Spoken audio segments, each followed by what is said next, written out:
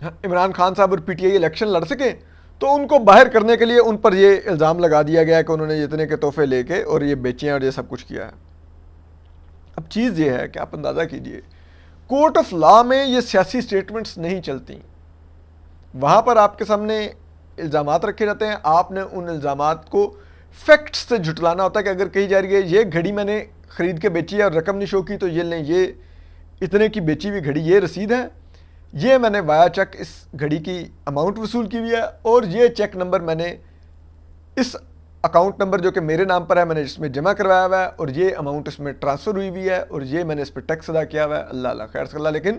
یہاں پر جواب کا دیا جا رہا تھا کہ جی کیونکہ پی ڈی ایم کو 37 ضمنی انتخابات میں سے 30 میں پی ٹی آئی نے شکست دی ہے اور پی ٹی آئی کی جو پبلک پولز ہیں اس میں جو ریٹنگ ہے اپروول ریٹنگ وہ 75% آ گئی ہے تو حکومت ڈری ہوئی ہے تو اس نے ہمارے اوپر یہ کیس کر دیا، یہ جواب دیا جا رہا ہے۔ ٹھیک ہے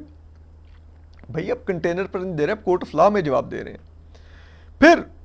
وہ یہ کہتے ہیں کہ جی جو کمپلیننٹ کے جو وکیل تھے یعنی کہ امجد پرویز صاحب، انہوں نے کہا جی کہ دیکھیں یہ جو فارم بی ہیں یہ الیکشن کمیشن میں جمع ہوئے ہیں، گزٹ میں پبلش ہوئے ہوئے ہیں، یہ کوئی خفیہ دستاویز نہیں ہے، تو یہ عمران خان صاحب کے دستخط سے جمع ہوئے فارم ہیں، پبلش ہوئے ہیں، تو یہ ایک ایڈمیٹڈ ڈاکومنٹس ہیں کہ جی اس لیے ان کے اوپر کوئی وہ ہے ہی نہیں کہ ان کی آپ نے کوئی ان کی ایڈمیسیبلٹی چیک کرنی ہو۔ ٹھیک ہے، پھر وہ یہ کہتے ہیں کہ جی انہوں نے کہا جی کہ جی جو عمران خان صاحب اور ان کی اہلیہ ہیں، عمران خان صاحب ملک کے وزیر اعظم ہیں اور ان کی اہلیہ خاتون اول ہیں جس دوران یہ تمام یہ گھپلا ہوا، تو وہ کہتے ہیں کہ یہ دیکھیں اندازہ کیجئے کہ ان دونوں میاں بیوی نے کہا کہ ان کے پاس کوئی جیولری آئٹم ہی نہیں ہے، کوئی آئٹم ہی نہیں ہے، یعنی کہ عمران خان صاحب کی اہلیہ نہ تو انگوٹھی پہنتی ہیں، نہ کانوں میں بالیاں پہنتی ہیں، نہ کوئی گلے میں ہار پہنتی ہیں، نہ کوئی چوڑیاں پہنتی ہیں، خاتون اول ہے اور ان کے پاس کوئی جیولری نہیں ہے۔ ٹھیک ہے، واو، آپ عمران خان صاحب کی اہلیہ کی تصویروں میں ذرا ہاتھ دیکھ لیجیے کہ انہوں نے انگوٹھیاں پہنی ہوئی ہیں کہ نہیں، تو وہ کہتے ہیں کہ انہوں نے کوئی جیولری کا آئٹم ان 4 سالوں میں جب یہ وزیر اعظم تھے انہوں نے شو ہی نہیں کیا، ان کی اور ان کے اہلیہ کے پاس بقول ان کے کوئی جیولری نہیں ہے۔ ٹھیک ہے، پھر وہ کہتے ہیں کہ جی عمران خان صاحب نے اپنی زندگی کی سب سے بڑی کمائی یہ تحفے بیچ کر کی۔ ٹھیک ہے، یعنی کہ 10 کروڑ 70 لاکھ کے تحفے عمران خان صاحب نے 5 کروڑ 80 لاکھ روپے میں بیچے۔ ٹھیک ہے، عمران خان صاحب بار بار ان 4 سالوں میں 4 بکریاں ظاہر کرتے رہے کہ میں 4 بکریاں میری ملکیت ہیں، وہ ان کو یاد تھا کہ میری 4 بکریاں ملکیت ہیں، لیکن یہ تحفے یہ 5 کروڑ 80 لاکھ روپیہ ان کو یاد نہیں تھا کہ وہ شو کرتے کہ یہ بھی ان کے پاس ہے، تو یہ واضح ظاہر ہوتا ہے کہ وہ چھپا رہے تھے یہ۔ اور اس کی میں آپ کو وجہ بتاتا ہوں، ایک وجہ یہ تھی کہ خان صاحب کو پتا تھا وہ ایک نیچ حرکت کر رہے ہیں، وہ 2 نمبر طریقے سے تحفے لے کے بیچ کے جیب میں پیسے ڈال رہے ہیں۔ آپ سوچیں نا، ہم میں سے کون اپنا تحفہ بیچتا ہے؟ کبھی کوئی تحفہ نہیں بیچتا، اور خان صاحب بیچتے پھر رہے تھے چیزیں۔ آصف زرداری صاحب اور نواز شریف صاحب اور مریم نواز صاحب پر بھی الزام ہے کہ انہوں نے، الزام نہیں بلکہ یہ بھی فیکٹ ہے کہ انہوں نے بھی توشہ خانہ سے تحفے خریدے ہوئے ہیں، لائک گاڑیاں، چیزیں مختلف، لیکن انہوں نے آگے بیچے نہیں ہیں، وہ آج بھی ان کے ٹیکس ریٹرنز میں شو ہوتے ہیں، ان کے الیکشن کمیشن میں گوشواروں میں شو ہوتے ہیں، لیکن خان صاحب تو بیچ رہے تھے چیزیں۔ ٹھیک ہے، تو اب وہ کہتے ہیں کہ جی خان صاحب نے، پھر وہ کہتے ہیں کہ جی انہوں نے کہا عمران خان صاحب نے کہ ان کا ایک گھر ہے 300 کنال کا بنی گالا والا، ان کی اہلیہ کا ایک 3 کنال کا گھر بھی ہے بنی گالا میں ہی، جس کے بارے میں اون چودھری کہتے ہیں کہ وہ ان کی اہلیہ نے خریدا ہی گھر اس لیے تھا تاکہ وہ عمران خان صاحب کے قریب رہ کے عمران خان صاحب سے روز ملاقاتیں کر کے، اور وہیں سے پھر بات آگے بڑھی کہ شادی تک پہنچی، تو وہ گھر ہے، اور ایک ان کا زمان پارک کا گھر ہے۔ ان تینوں گھروں میں عمران خان صاحب کا کہنا ہے کہ انہوں نے صرف 5 لاکھ روپے کا فرنیچر رکھا ہوا ہے، یعنی کہ صوفے، کرسیاں، ٹیبل، ڈائننگ ٹیبل، 3 گھروں میں، 300 کنال کے گھر میں، 7 کنال کے گھر میں، 3 کنال کے گھر میں، جو جتنے صوفے پڑے ہوئے ہیں، جتنے ٹیبل چیئرز پڑی ہوئی ہیں، جتنے بیڈ لگے ہوئے ہیں بیڈ رومز میں، جتنا ڈیکوریشن کا سامان لگا ہوا ہے، الماریاں ہیں، سب کچھ، عمران خان صاحب کا کہنا ہے کہ ان کی کل مالیت 5 لاکھ روپے ہے. Can you imagine? آپ 5 لاکھ روپے سے 300 کنال، 7 کنال اور 3 کنال تو چھوڑیے، ایک 10 مرلے کا گھر آپ 5 لاکھ روپے میں فرنشڈ کر سکتے ہیں؟ بتائیے آپ. عمران خان صاحب کہنے ہیں کہ تو ان کی تو مالیت ہی اتنی ہے. یعنی کہ وہ بھی جھوٹے اثاثے ظاہر کر رہے ہیں. پھر آگے سنیے کہ وہ الیکشن کمیشن یہ کہتا ہے، سوری، یہ جو توشہ خانہ کے ٹرائل کے جج ہیں وہ یہ کہتے ہیں کہ یہ دیکھیں، یہ ایک سادہ کیس نہیں ہے، یہ ایک ملک کے سابق وزیر اعظم کا کیس ہے. ٹھیک ہے، اور ان پر الزام ہے کہ انہوں نے جان بوجھ کر نہ صرف تحفے خریدے اور بیچے بلکہ چھپائے بھی. ٹھیک ہے، اور وہ کہتے ہیں کہ الیکشن ایکٹ 2017 کے تحت بنا ہوا یہ فارم بی جو ہے، جس میں ہر ممبر اسمبلی اپنے تمام اثاثے، اپنی بیوی کے تمام اثاثے، اپنے بچوں کے جو اس پر ڈپینڈنٹ ہوتے ہیں ان کے تمام اثاثے ہر سال اس لیے شو کرتا ہے تاکہ ٹرانسپیرنسی رہے کہ یہ اس کے پاس کیا کچھ ہے. اگر اس کے اثاثوں میں کوئی اضافہ ہو رہا ہے تو لوگوں کو پتہ ہو کہ یہ کیسے اضافہ ہو رہا ہے، سب کچھ ہو. تو کہتے ہیں وہ ٹرانسپیرنسی کے اصول کے تحت یہ فارم جمع کروایا جاتا ہے. اور عمران خان صاحب جو بار بار ٹرانسپیرنسی کی بات کرتے ہیں، وہ ٹرانسپیرنسی کے اس فارم کے اندر جھوٹے وہ اثاثے شو کر رہے تھے کہ 5 لاکھ کا فرنیچر ہے، میرے پاس تو کوئی جیولری ہے ہی نہیں، نہ میری بیوی کے پاس کوئی جیولری ہے، میری صرف ملکیت ٹوٹل 4 گھڑیاں ہیں اور 4 بکریاں ہیں، نہ میرے پاس کوئی گھڑی ہے، نہ میرے پاس کوئی گاڑی ہے، نہ میرے پاس کوئی کچھ ہے. یہ خان صاحب کر رہے تھے اس میں. ٹھیک ہے، پھر وہ یہ کہتے ہیں کہ اب جب کہ یہ چیزیں سامنے آ گئی ہیں کہ خان صاحب نے اتنے مالیت کے تحفے خرید کے اتنی مالیت کے بیچے، اور وہ بھی بیچنے بھی انہوں نے مس اسٹیٹمنٹ شو کیا ہے، جو انہوں نے کہا کہ جی میں نے یہ دے دیے، اور لوگوں کو تحفے وہ نہ کوئی بندہ لا سکے ہیں کہ جس کا وہ کہہ سکے کہ میں نے اس کو تحفے دیے، نہ وہ کوئی رسید لا سکے ہیں، نہ وہ کچھ لا سکے ہیں. تو اس کے بعد کہتے ہیں کہ یہ بیانڈ ڈاؤٹ یہ ثابت ہو گیا کہ خان صاحب نے بے ایمانی کی ہے، بددیانتی کی ہے، جھوٹ بولا ہے، دھوکہ دہی کی ہے،